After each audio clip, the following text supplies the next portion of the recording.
Okay, so culture's about action. He says transparency and competency is how a culture is created. Transparency, competency, action. So what does he say? What are you saying, Landry? And the other thing that's interesting about this, if you don't think that Jack Easterby has follows things on Twitter, has an ear to the radio, reads what people are saying, reacts to it, you've got another thing coming, because culture is one of the things that people have questioned the most when the culture itself has crumbled around him. I'm just glad that this wasn't on the Texans website. Yeah. Because that would have been a bad look for them. That would have killed a lot of the vibes. It's really remarkable, some of the stuff that he says, because it just doesn't really add up. More responsibility adds value, etc. This is why I say he shouldn't speak. The other part of this is he just decided to do it last week. He's put it, by doing this after 540 something days, he's basically told every media outlet, "Oh, I can talk publicly." No, he has. I mean, I wouldn't be surprised if the Texans are getting flooded right now. Like, all right, well, we need to talk to him. He's talking. We would like to talk with. I wouldn't mind if all those requests just start piling up more and more, and he makes more work for the people in the public relations department, which is another thing that he's overseeing allegedly. Seriously, you're Peter King, you're Ian Rappaport, you're Albert Breer, you're all these guys. Hey, wait a minute. Jacob and Jacob's got 73 YouTube followers. We got 7 million. Jack's talking. When can we talk with him? Here was the final one from Jack Easterby. What was this about? This one was interesting. This was about radio station criticism. Really? Yeah. Really? Yeah, radio station criticism. Criticism on the radio, courtesy of our guys Jacob and Jacob up there in Philly. So how do you tune out that chatter from the radio stations, the media, and just everything else to be focused on your goal with the Texans? Well, it's funny you say that, because I think it's one of the blessings of being in these positions, right? Is people care. They care so much. So I've always said, anything that's put out there or potentially said in our building or potentially outside of our building, I always say it's dressed up care, right? It's different. It may appear different, sound different, but what a blessing it is to have an opportunity to have a job where people care so much. And I think externally, when people really care and speak to how important it is to get it right, I think, and how much the Houston fan base cares that we get it right. I think those are just affirmations of that, the passion and the energy that go on in the public eye to try to affirm the fact they care we get it right. And so I would just say, overall, it's just an affirmation that it matters. Everything we do and say matters. Every structure that we put together, every format, every player we bring in, every staff member, it all matters. Yeah, I've always said those exciting moments or those things that are said and done publicly are just affirmations that people really care about what we're doing. And obviously they're paying attention. I'm about to lose my mind. Right. Hold I'm about to lose my it all matters. We'll react living to that. mind. He's putting this as if it's a good thing, and it's driving me freaking nuts. He says people care. Well, no bleep. They care. You're the reason. He's talking about care and passion and energy and an affirmation. No, the only thing that the caring going on right now from the fan base about Jack Easterby is the affirmation that you're in over your head. How do I put this nicely? I'll put it this way. You've been a snake in that building. You've got people fired. You've pushed people out. You've traded commodities. You've traded assets. You're taking credit for things that you shouldn't take credit for. That's how the snake charmer Jockey Jack works. Because if people care, yes. I'll tell you what, Jack, they cared for 20 years before you got here just about. And they're going to care for 20 years after you're gone and I'm gone. All right? It's not about that this is an affirmation. No, this is a condemnation of the job you have done. He has talked about, all these things, and he didn't answer the question about the criticism, by the way. And people care more now than they ever have because of you. And the way you define caring. By the way, some care less. Some care less, and that's the apathy that we talk about.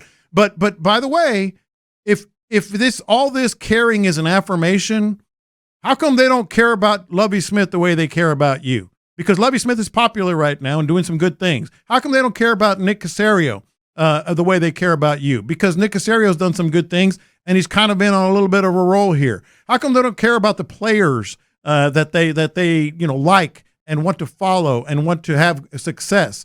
No, Jack, this isn't an affirmation of any damn thing out there that in your little mind, because this is a condemnation of your presence in this organization and how you've gutted it. You've been the guy behind that gutted this entire organization. So don't try to twist it and turn it into some happy tale of all these great things that you've done, because that's the exact opposite. You've done the exact opposite. Here's what he sounded like there, courtesy of the Jacob and Jacob podcast. He sounds like a clout chaser.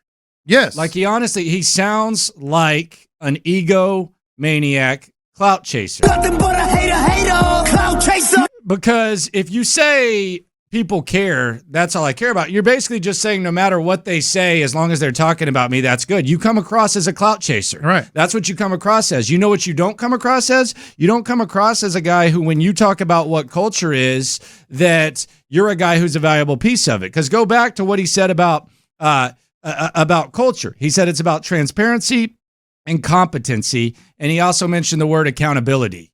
When you convince yourself that the reason you're getting criticized, and you just summarized it, J-Lo, but when you convince yourself that you get criticized just because people care, you're not being accountable and you're not being competent. Mm-hmm. People criticize you because of what's happened since you got here. The same reason Andre Johnson criticized you, the same reason Deshaun Watson wanted out of here, the same reason that the tasks that you've been in charge of, they failed, the same reason we criticized Bill O'Brien. I could never imagine Bill O'Brien going up to the podium and saying, well, it's great because people care. Yeah. No, they're passionate and they hold you accountable. It's about accountability. It's not about care. It's about accountability. And Jack Easterby has not been competent and he's not accountable. He comes across there as someone who just wants clout and just wants attention. And the thing that sucks the most about this is we hear this all the time. We go in there and I know Caserio before the press conference, he said something like, man, we've given you guys plenty to talk about. I kind of laughed. I said, well, I'd rather have some good stuff, just kind of a nice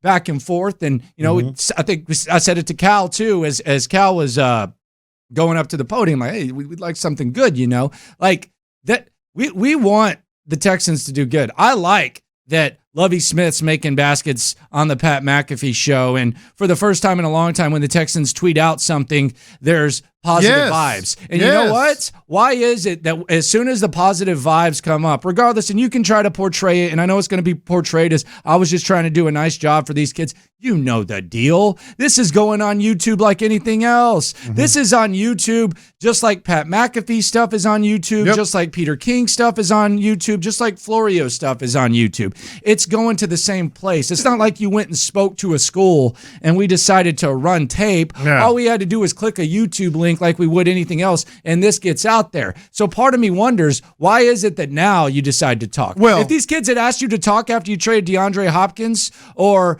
after Bill O'Brien was fired, would Jack Easterby have just been running to the Jacob and Jacob podcast? Serious question. Would they have? He literally turned the word criticism into caring.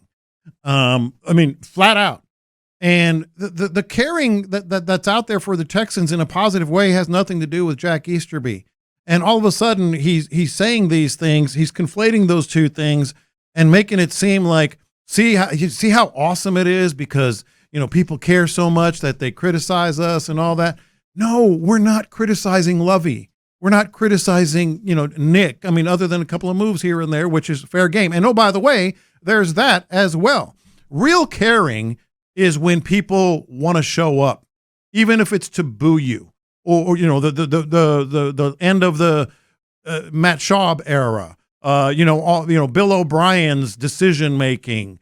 No, that's caring. That's people there because they want success, and you're breaking their hearts. This is not caring like that. You shouldn't turn it into a good thing. Andrew Locker, John Lopez, Figgy Fig with you. You shouldn't turn it into a good thing. And the summary of what I have on this on these public words from Easterby is this is why I don't think he should ever talk. From their perspective, this is why I don't think he should ever talk. I don't think he should be part of an NFL organization, but that's neither here nor there. But he should not talk. He is one of the most unimpressive sounding NFL people that I've ever heard.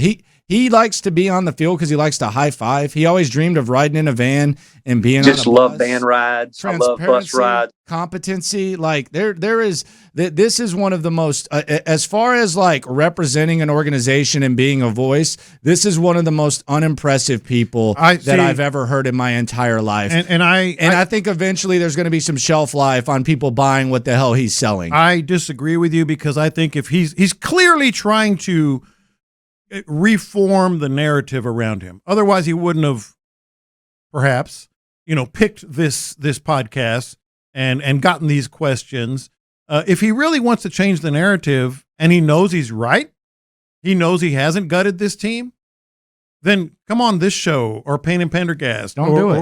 He can't, John. No. But I'm saying, no. Forget whether he can or can't. He can't. Okay, I'll agree with you on that. He can't. But if he wants to change how people view him, which clearly not going to happen, is what he's doing. It's not going to happen. I'm just saying if he wants to. But it's not going to happen. Answer real question follows-ups, questions about the moves If he wants to, he should just not talk at all. That's what he should do. Well, it's and too just late hope now. that it goes away, and just hope that it goes away, and hope they keep moving the goalposts for him. Yeah, he can't, John. I understand that he can't. Yeah, so we shouldn't. But if he's sitting there, if I'm sitting there and saying, "Boy, these people are all wrong about me," I'm going to go talk to them and I'm going to answer all their questions and show them the truth. He can't. Well, first of all, it wouldn't be the truth, probably. Yeah, he can't. Yeah, but I would do that. This does nothing but make it worse. He went. I feel bad for the Texans. He thinks people are stupid. He thinks we're stupid, fans are stupid, and all this. Like, I'll do this. It'll be my little trial balloon. I'll get my messaging out there. It'll make all the rounds, and people will start to like me. No, Jack, it's working the exact opposite way. Well, his argument's going to be that he didn't think it would make the rounds. Of course it is, but he knows, and we know. And it's working in the exact opposite, whether he thought so or not. It's just amazing to me. It's stunning that stunning that we're here. You don't talk for 540 days, and then with all the vibes going and everything going the way it is, this is when you decide to do it. This is where we are. It's weird. It's bizarre. It's weird, and the stuff. And when he actually speaks, there's no clear understanding of what the hell he does. There's no accountability. Less accountability than you can ever imagine.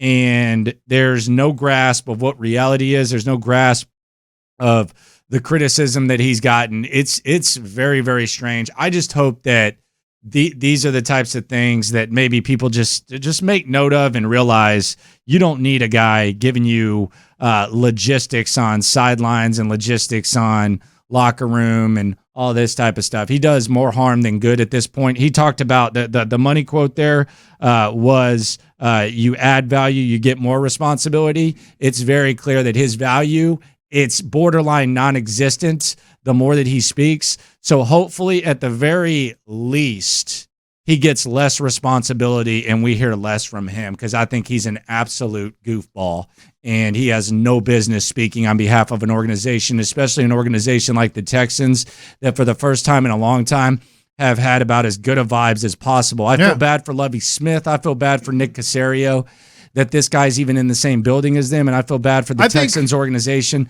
that they have to deal with this type of crap. Bingo. I think the fact that the Texans had nothing to do with this, and we know that, kind of speaks to one of the points I made earlier about he might be feeling threatened. You said earlier on that that they didn't have anything to do with it. Yeah, I've found that out. I have found that out. And I think it speaks to maybe he's feeling a little threatened and insecure all of a sudden, because Lovey's like, man, Lovey, good job, even though you kind of fell, backwards into it. Nick Caserio, great, you got it done. He's doing some good things on the draft. We're having some confidence in him. And then there's Jack, not saying anything, and he's maybe starting to feel things. He said they had a championship philosophy, and that's been the case up to this point. Yeah, no, they haven't. Yeah, let's go April 2019 to now. Yeah, it's just what's happened awful. Since then? Just awful. Shout out to Jacob and Jacob for getting it done, but my goodness, Jack, just quit talking, please.